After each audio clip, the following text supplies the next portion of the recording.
Healthy Scratch Red Wings Report, presented by 5v5hockey.com. Yo, welcome back to the Healthy Scratch Red Wings Report. It's Buschy with you once again. If you enjoyed today's video, please like, comment, and subscribe for more Red Wings content. Today we're going to do a little speculation. I wonder what the lines are going to look like. When you turn over a third of your roster, it's bound to look a little bit different. I wonder what Derek Lalonde is thinking. I'm going to try and maybe jump into his bald head and see maybe what he's thinking here. So we're looking at the Red Wings potentially having at least 8 new faces in the opening night roster, and also a couple of young guns if things go right. So here's what we're going to do. We're going to go from the goalies to the defensemen, and then to the forwards, which I think is what everybody kind of wants to know. And then we'll look at some of the players that maybe didn't make the cut, maybe going to go back to the minors, and we'll go through all of that. On your screen right now, you're going to see both our goalies. We're going to see Ville Husso and James Reimer. So obviously, Ville Husso is going to be the starter. There's no doubt about it. I know that last year, he kind of faltered a little bit at the end. He got hurt and then got thrust into duty again. Now, Alex Nedeljkovic actually did have a pretty good end to the season. Obviously, he's not back. He's with the Penguins now.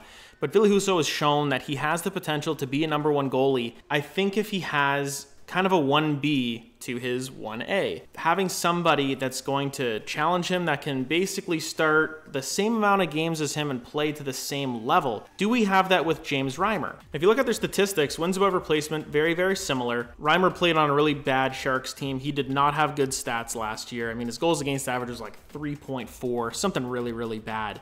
But when we look at some of these metrics, you're seeing kind of what type of goalies these guys are. Now, where James Reimer is really going to help is in the penalty kill. He was in the 99th percentile among goalies in the penalty kill department, so very, very good when the Sharks are shorthanded. Low danger chances, he's going to stop the ones he should stop. That's what it's telling you. Now, when we look up at Ville Husso, on the other hand, completely opposite. High danger chances, which means like low slot, mid slot, where it's like a very, very high quality scoring chance. He's saving a lot of those. We look at medium danger and that low danger, you know, obviously medium danger, he was really, really bad. Low danger, he's in the middle. With James Reimer, again, kind of complete opposite. So it's one of these things where I think we're going to see the tale of two goalies this year. And one thing you're going to see too is Ville Husso started 64% of the Red Wings games. You're going to see James Reimer did 50% for the Sharks.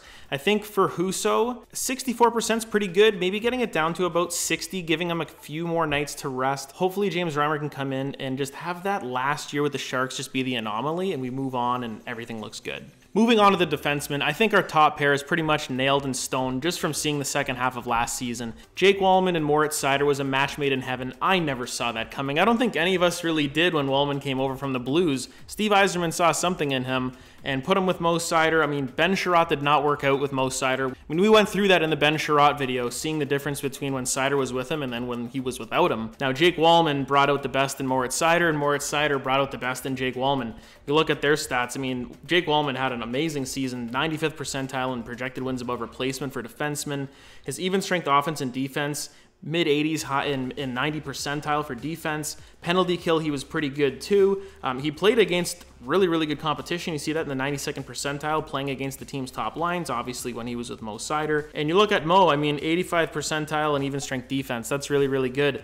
And I mean, that competition level too, he is going up against the best of the best every single night. He's getting matched against all these guys. Now, I said in his video I wanted to see better results on the penalty kill. Obviously, he wasn't really that good there. But with some of the guys that they brought in, maybe we're going to get a little bit of help. Speaking of the penalty kill, Olli Mata. So 83rd percentile in penalty killing. He's a defensive defenseman. You see 67th percentile for even strength defense.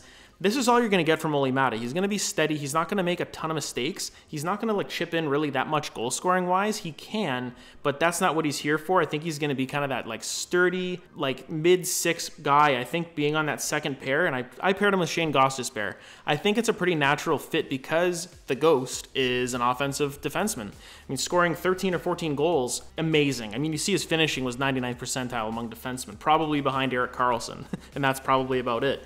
Power play, very, very good there as well, 79th percentile. We've seen some things about with Steve Yzerman's press conference talking about where Gostisbehere fits in. Obviously, on the power play is something that he's going to be on. Moritz Seider, I think, is still going to be on that top power play unit. I think Gostisbehere is going to fill in on that second unit, But also, Yzerman was talking about Jake Wallman and having opportunities there too. So I think you're going to get 3 different looks. Maybe we get some power plays where we have 2 defensemen out there. That's always something that can happen as well. But that's a pretty solid top 4 if you ask me, with Wallman, Seider, Mata, and Gostisbehere. Pretty good mix of offense and defense. Now we get to the third pair, and I know everybody's going to look at this and go like, oh my God. I'm hoping that these guys can just tread water. Now, Ben Sherratt didn't really do that very well last year at all. You look at his card, numbers not so good, and that's putting it mildly. Justin Hall, I know that I went bananas when they signed him, but calming down, looking at it, it's not as bad as we think. I don't want to be Leafs fans here. Like, let's give the guy a shot. When he actually started with the Leafs, I really liked the way he played, and I remember pointing him out, being like, oh, this Justin Hall guy, like, he's pretty good. Like, to see how he goes. But wore out his welcome in Toronto. Not really a fan favorite there. I hope he can just tread water here in Detroit and just kind of fade into the background. I think this pair with Sherratt and Hall, the less you notice them, the better they're playing. Now, obviously, Sherratt can play physical. That's fine. I don't want him to take as many penalties next year. You see that 7th percentile. It means he's taking way more penalties than he's drawing. And an interesting stat to look at for Justin Hall is the way that the Leafs used him. 76th percentile in competition rating. So that actually means that he's going up against some of the best players on the other team, the top 2 lines. When you look at someone like Wallman and Seider being up in that 90th percentile, they're consistently going up against the first line. With 76th percentile, you're probably getting like second line duty, even first line here and there. I don't know if Justin Hall was ran out in the proper situations with Toronto, and I think being a little more sheltered in Detroit might help him out. Now, here's what everybody's been waiting for, the forward lines. I want to say this very clearly, so look at me. This is my opinion. I'm not Derek Lalonde. I have hair. This is my guess at what these lines will look like. Now, in the comments, if you have different ideas, go for it. There's literally endless possibilities, and this is probably not going to be what it looks like. This is my best bet at what I think the lines are going to look like. Now, let's look at the first line. This is something where there's been some debate. Now, Alex DeBrincat, he's going to be on the top line. I think it's a slam dunk that he's going to be with Dylan Larkin. Like, those two have to be together. But the question was always, who's going to be on the opposite wing? Is it going to be, you know, Jonathan Berggren? Is it going to be Michael Rasmussen? Is it going to be David Perron, Robbie Fabry? Like, who's it going to be? For me, I think it's Lucas Raymond still. I still think you leave him on that top line. He's shown that he has playmaking ability. He's a very smart player too. I don't really see the downside in having a couple snipers on your top line where there's threats all over the ice. I know that the argument that a lot of people will say is, well, we want to spread out our scoring between lines, and that's fine. Like, I understand that. But for me, like, let's get a line that consistently scores before we start spreading it all out. I think that they should try this for the first like week or two of the season and see how it goes. If it's something that really, really works, keep it going. If not, maybe we change things up. But looking at their statistics, I mean, what is there to say? I mean, even strength offense for DeBrincat, 74th percentile, power play 91st percentile, finishing 93rd. Like, so the guy's a sniper. You look at Dylan Larkin, even strength offense was 91st percentile. He's elite. Power play, very, very good. Pretty good defensively as well. He's a finisher. Lucas Raymond had a down year, but I mean, power play percentage was still pretty decent. Finishing still pretty decent. His even strength play needs to be better, and I think playing with these two guys in Larkin and DeBrincat will definitely help that out. I think we see Lucas Raymond bounce back and potentially get 30 goals. Now, another thing you're going to see too with this top line, when you look at the penalty stat, none of these guys take penalties that much. They're drawing way more than they take, which means they're going to be on the ice for power plays a lot more. And all three of these guys are going to be on the special units. Now, I had a little bit of fun with the second line. I really thought JT Compher would be a perfect fit for that second line center position. I said when they signed him, I think he'd be a pretty good replacement for Andrew Kopp and what we thought Andrew Kopp would be or could be. Still not too late for Andrew Kopp. I'm going to give him another, season to really give him the benefit of the doubt. Maybe he was coming off of injury last year. Maybe didn't get a full training camp, wasn't 100% healthy. This year he will be. Let's see how he goes from there. But second line, I have Perron with Compher and Jonathan Berggren. Perron is a guy that, again, if you want to put him up there with DeBrincat and Larkin, go for it. He can be that guy that's mucking in the corners. I'm just trying to see, hopefully the speed of those two guys, it won't slow them down, because Perron is now 35 years old. He's getting older. He doesn't have that foot speed anymore. Still a very talented and very, very smart player. So putting him up there with a young guy like DeBrincat and a guy like Larkin, I could see that working for sure. Being with Compher and another young guy with Jonathan Berggren, who has shown playmaking potential, I think it's a natural fit. I think it's a very well-rounded line. You look at their even strength defense for Perron and Comfer, both very, very good, which is going to make up for Jonathan Berggren being a younger guy. Jonathan Berggren finishes. David Perron is really good on the power play. You're going to see JT Compher maybe being on that second power play, potentially. Now, something that I want to see with JT Compher that I thought was interesting is he was not really good on the penalty kill, even though he's very good at even strength defense. So maybe that's something where we see him bounce back from that. But looking at this, I don't think he would be on the penalty kill to start, but it's definitely something that I would consider. And Jonathan Berggren being on the second line might raise a few eyebrows, but we all saw him play last year in the bottom six. I mean, the kid was terrific. 15 goals. He has that it factor where I've said this before, and like before anybody flies off the handle, I'm not comparing him to Pavel Datsyuk. I'm saying sometimes the plays that he would make were kind of Datsyukian, not dangling and stuff like that. Just holding on to the puck that extra quick second to make the play. That's something Pav did a lot. It's something David Perron does as well. I think there's a lot more patience. When you see that from a guy that's 22 years old, it's pretty impressive because I think a lot of these young guys just panic. He didn't panic that much last year. He really looked like he belonged. So I want to see if he can be a legitimate top six winger with this team. Playing with Compher and Perron, I think, is a perfect fit for Jonathan Berggren. I was really interested in this third line when I was putting it together. Now, if Robbie Fabry can stay healthy, that would be amazing. Michael Rasmussen will be back from his injury at the end of the year. And then we got newly signed Daniel Sprong, who scored 21 goals for Seattle in the bottom six. Technically, he's slotting in on the bottom six. If you guys want to make an argument that, hey, Daniel Sprong should be on that second line over Jonathan Berggren, okay, I can see that as well. I mean, he's a goal scorer too. Maybe this is something where we're a little bit spreading it out. But Robbie Fabry is a goal scorer. I mean, finishing 88th percentile. Very, very, very good. I mean, obviously, he didn't really play that much last year because of injury. I want him to stay healthy. I hope he stays healthy, but we're going to see that there are some replacements we can throw in there if he does get hurt. Michael Rasmussen is somebody where I look at these advanced stats and I see his even strength offense, his even strength defense, and I say, you know what? It's pretty average, and that's fine for a third liner. Like, as long as you're not being a liability. He wasn't on the power play. I can see him being in that net front position on one of the power plays, probably the second one, because you saw a guy like Alex Chase on last year and how effective he was. We would love to see Michael Rasmussen become that type of player for the Red Wings and see if he'll get the opportunity. And Daniel Sprong, we've already said he's a scorer, man, like 92nd percentile in finishing.